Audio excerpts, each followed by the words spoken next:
ఖైరతాబాద్లో మరో ఉప ఎన్నిక రాబోతోందా? ఈ ఉప ఎన్నికతో బీఆర్ఎస్ పార్టీకి కాంగ్రెస్ షాక్ ఇవ్వబోతోందా? అసలు ఉప ఎన్నిక ఎందుకు వస్తుంది? వస్తే ఏ పార్టీ గెలవనుంది? గత కొన్ని రోజులుగా తెలంగాణ రాజకీయాల్లో జోరుగా చర్చలు జరుగుతున్న ఉప ఎన్నికపై మీ తెలుగు అప్డేట్స్లో చూసేయండి.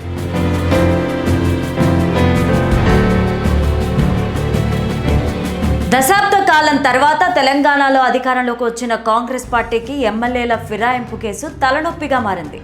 కాంగ్రెస్ బలాన్ని పెంచుకునేందుకు వలసలకు స్వాగతం పలికిన ఆ పార్టీకి ప్రతిపక్ష పార్టీ బీఆర్ఎస్ నుంచి వరుస వేధింపులు మొదలయ్యాయి. బీఆర్ఎస్ పార్టీ నుంచి 10 మంది ఎమ్మెల్యేలు కాంగ్రెస్ కండవ కప్పుకున్నప్పటికీ ఆ 10 మంది మా పార్టీలోనే ఉన్నారు అని చెప్పుకోలేని పరిస్థితుల్లో అధికార పార్టీ ఉంది. కాంగ్రెస్ పార్టీలో చేరిన ఆ 10 మంది ఎమ్మెల్యేల్లో ఖైరతాబాద్ ఎమ్మెల్యే దానం నాగేందర్ మినహాయిస్తే మిగతా 9 మంది ఎమ్మెల్యేలు కూడా మేము కాంగ్రెస్ పార్టీలో ఉన్నామని ధైర్యంగా చెప్పుకోలేని పరిస్థితుల్లో ఉన్నారు. ప్రస్తుతం దానం నాగేందర్ చేసిన వ్యాఖ్యలు పలు చర్చలకు దారితీస్తున్నాయి. ఫిరాయింపు ఎమ్మెల్యేల కేసుకు భయపడి రేవంత్ సర్కార్ దానం నాగేందర్తో రాజీనామా చేయించి ఉప ఎన్నికకు వెళ్లాలనే ఆలోచనలో ఉన్నట్లు వార్తలు వినిపిస్తున్నాయి.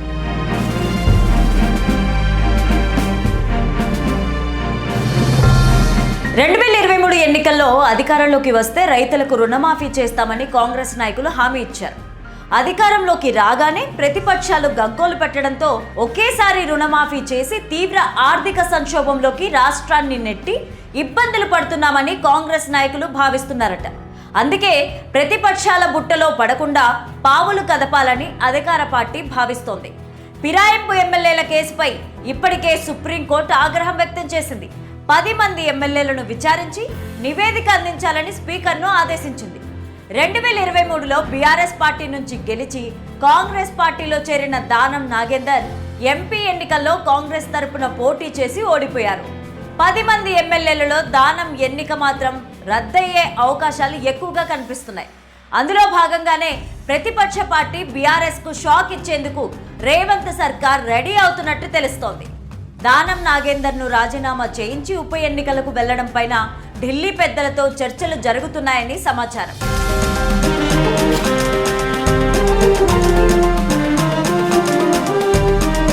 దానం నాగేందర్ ఇటీవలే చేసిన కామెంట్లు కూడా ఉప ఎన్నిక పక్కాగా రాబోతున్నట్టుగా తెలుస్తోంది.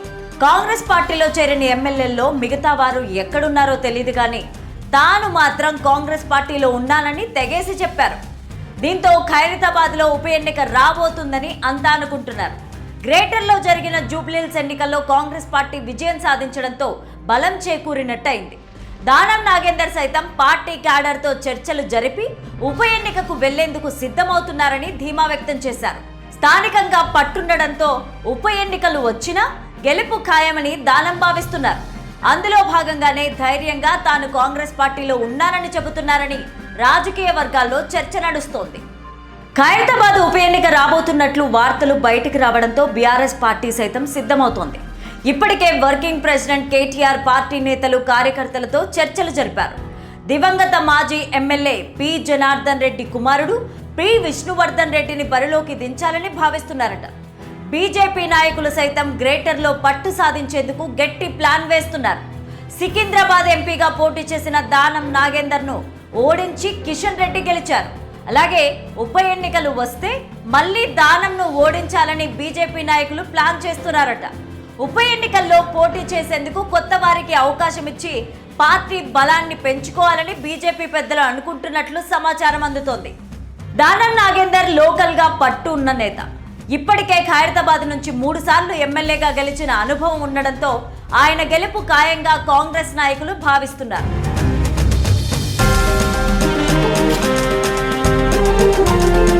ఉప ఎన్నికలు పంచాయతీ ఎన్నికల్లోనూ కాంగ్రెస్ పార్టీకి మెజారిటీ రావడంతో కాంగ్రెస్ నాయకులు ధీమాతో ఉన్నారు. కానీ ప్రతిపక్ష నాయకులు సైతం అంతే రీతిలో గట్టి పోటీ ఇస్తున్నారు. మరి రాబోయే రోజుల్లో ఉప ఎన్నికలు అనివార్యం అయితే ఎవరు గెలుస్తారో చూడాలి మరి.